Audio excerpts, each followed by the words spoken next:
Nah, kalau zaman saya kecil, saya ngomong begitu ke orang tua saya, habis saya jadi sambel.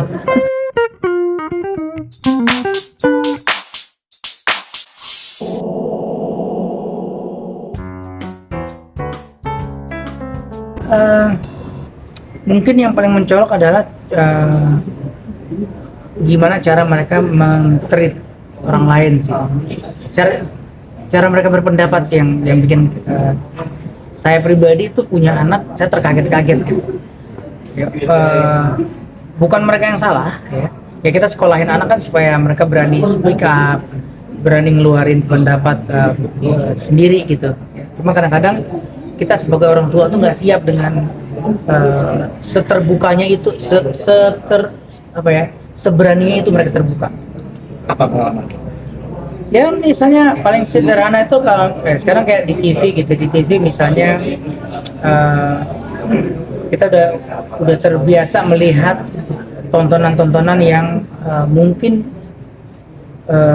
belum saatnya seumuran anak saya tuh tonton gitu ya, bukan sebatas ciuman cowok cewek doang, udah nggak sebatas itu lagi. Jadi kadang-kadang ya isu LGBT, isu transgender dan lain-lain gitu. Saya tidak pernah menempatkan diri saya sebagai orang yang anti terhadap apapun pilihan orang lain. Itu silahkan, saya itu hak mereka gitu. Pribadi setiap orang tuh bebas mengapain. Yang menjadi salah itu menurut saya pada saat kita memaksakan keyakinan kita itu ke orang lain. Simpel lah, banyak hal lain misalnya kayak patriarki atau urusan patriarki deh misalnya gitu. Akan ada selalu kelompok yang ngerasa orang lain yang patriarki misalnya lo nggak bener, lo patriarki gitu. Padahal kan tuh haknya dia ya. Kalau misalnya ada sekelompok perempuan yang dia memilih untuk menjadi lebih melayani suaminya, lebih melayani laki-lakinya gitu ya. Nah, itu kan hak dia gitu. Dia kan nggak nyuruh lu untuk ikut-ikutan dia gitu. Tapi bukan berarti saya sekali lagi ya, ini bukan berarti saya mendukung patriarki gitu. Apapun pendapat saya itu buat saya sendiri aja gitu. Saya nggak akan nyuruh orang lain buat ngikut-ngikutan gitu. Tapi semua orang pasti punya hak dan dasar masing-masing. Nah, cuma kadang-kadang kita di era kebebasan berpendapat ini, kita teriak gitu untuk semua orang itu, gue bebas dong mau ngapain, mau mikirin apa aja, mau berpendapat apa aja bebas. Tapi giliran nggak sama ngomel gitu. Giliran ada yang nggak sepakat sama pendapat kita, wah tuh nggak bener tuh, goblok tuh, dasar nggak. Nah, itu kan artinya lo berjuang untuk apa selama ini? Kalau emang lo perjuangin kebebasan berbicara, kebebasan berpendapat, ya pada saat orang lain ada yang nggak sependapat ya nggak apa-apa dong. Gitu, harusnya kan begitu ya. Nah, tapi kan di faktanya kan enggak. Gitu. Nah, anak-anak sekarang tuh gue lihat, termasuk generasi anak-anak saya, mereka berani untuk ngomong apa adanya. Benar, cuma ngagetin gitu. Anak saya bisa ngomong, ayah, this is my life. Dia yang punya hak untuk ngatur hidupnya itu mau seperti apa. Nah, kalau zaman saya kecil, saya ngomong begitu ke orang tua saya, habis saya jadi sambel. Tapi ya anak saya, pada saat anak saya ngomong begitu ke saya, satu sisi saya ngerasa sebenarnya pendidikan saya tuh berhasil gitu. Saya udah bisa membuat dia sosok yang merdeka untuk berpendapat gitu. Tinggal kita yang jadi orang tua ini siap nggak gitu. Nah, itu yang harus dirubah pelan-pelan. Kalau menurut Bang Tompi, apa yang membuat generasi sekarang itu menjadi seperti itu? Apa efek dari globalisasi? Mereka baca lebih banyak sih. Mereka baca banyak, mereka tontonnya lebih banyak, asupannya lebih banyak gitu. Dan yang dia lihat itu udah lebih beragam ya. Kalau dulu zaman saya kecil, mungkin zaman teman-teman semua di sini kita masih remaja dulu, informasi lebih banyak satu arah gitu. Kita dapat dari orang tua, dari guru ngaji, dari guru sekolah gitu. Nah, kalau anak sekarang enggak, mereka baca sendiri, mereka cari tahu sendiri gitu. Dan satu sisi yaitu kita yang hidupnya di generasi sebelumnya ini yang harus menyesuaikan diri untuk menerima perubahan itu sih. Ngagetin, kaget banget. Mas Tompi, pernah dapat pertanyaan paling sulit dari anak nggak? Pernah apa gitu pertanyaan paling sulit? Yang tersulit ya.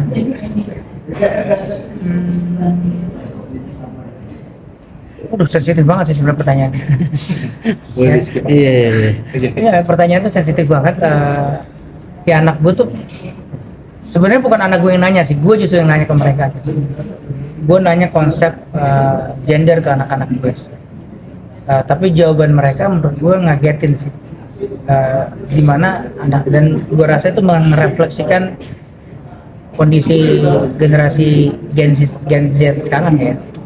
Gimana mereka melihat isu gender itu, ya itu benar-benar udah hak setiap orang gitu. Selama dia nggak ganggu orang lain, selama dia nggak punya perbuatan yang sifatnya merendahkan orang lain, ya dia mau menganggap dirinya apapun terserah mereka gitu. Jadi itu sampai anak gue yang terkecil tuh mandangnya begitu. Gitu sampai waktu itu gue bilang, terus kalau misalnya ada cowok sama cowok atau cewek sama cewek ciuman tempat umum gimana? Itu jawabannya lebih ngagetin lagi sih, dan yang ngebuka pikiran gue, iya juga ya. Jawaban mereka itu, yang salah itu bukan ciumannya, tapi melakukan perbuatan di tempat umumnya gitu. Mau laki atau perempuan ciuman tempat umum juga salah gitu. Nah, jadi kadang-kadang ya itu gue sendiri masih suka terjebak di sempitnya cara berpikir gitu. Nah, anak-anak sekarang SD loh, SD itu mereka bisa mikir seluas itu gitu. Nah, jadi akhirnya ya kadang-kadang harus banyak ngobrol sama anak-anak sekarang supaya kita bisa ngikutin ya, bisa ngikutin dan nggak kaget. Kalau nggak pasti kaget. Nah, gue yakin kalau mereka jawab kayak gitu ke nyokap gue pasti akan kaget.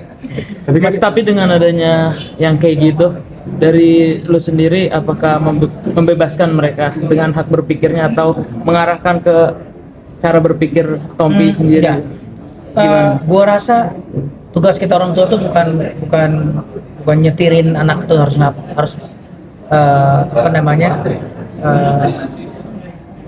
ngelakuin apapun yang gua anggap benar gitu, belum tentu. Tugas gua cuma ngasih referensi aja. Bahwasanya ada yang begini, ada yang begini, ada yang begini, ada yang begini. Nah, selanjutnya sekarang mereka belum di fase memutuskan sih, gue rasa ya. Mereka juga masih dalam fase mencari gitu. Mereka masih dalam fase pengen tahu mana yang benar, mana yang salah. Jadi ya, kalau saya selalu bilang ke anak saya nggak usah takut bikin salah. Gitu. Salah aja, yang penting lo tahu itu salah terus lo benerin. Gitu. Tapi soal cowok sama cowok ciuman depan umum gitu, ada nilai unsur-unsur agama yang abang masukin nggak sih kan?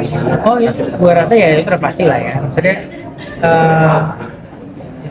gue membiasakan untuk sama anak-anak itu diskusi dalam arti, oh kalau menurut ayah begini, gitu. Kalau menurut mereka gimana gitu. Jadi dan nggak harus sama. Gitu. Dan gue nggak bilang, oh menurut ayah kalian salah, nggak boleh gini-gini karena gini-gini kan. Gitu.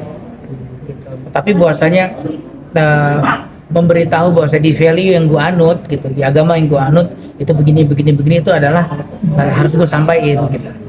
Mas, tapi dengan Pak Indra ada usaha untuk memfilter nggak apa yang ditonton, apa yang dibaca, apa yang Lo kan nggak hidup sama, walaupun dia anak lo hidup seatap, lo kan nggak 24 jam sama dia nafasnya gitu. Mereka sekarang handphone, cuma punya handphone doang kok. Handphone tuh lo udah bisa ngapa-ngapain. Lo mau blog ada aja. Anak sekarang udah nggak pakai WhatsApp kok. Mereka udah pakai Cord, apa sih istilahnya kata itu. Itu udah punya kanal sendiri mereka gitu. Dan di situ udah semuanya udah ada. Jadi kita melakukan usaha-usaha filterisasi, misalnya kayak tontonan nggak boleh yang begini-begini. Ya kalau lagi nonton sama kita. Kalau enggak, ya nggak bisa atur juga, nggak akan bisa tahu kan. Makanya yang paling penting gue rasa ya nyiapin anak untuk mikir lebih kritis aja gitu. Nah, anak-anak itu ya alhamdulillah sih anak-anak gue mereka cukup sejauh ini cukup tahu batasannya.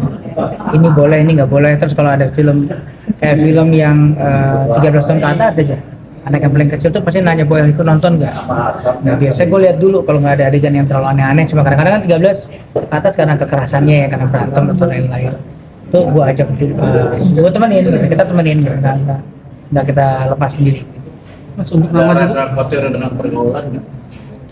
Gue rasa tuh masalah semua bapak-bapak sekarang sih ya. Tapi ya ya kita juga nggak bener-bener amat lah jadi orang. Jadi ya itu sekali lagi yang penting gue rasa nyiapin anak untuk tahu batasan aja sih. Ya selebihnya dia punya tanggung jawab terhadap hidupnya sendiri.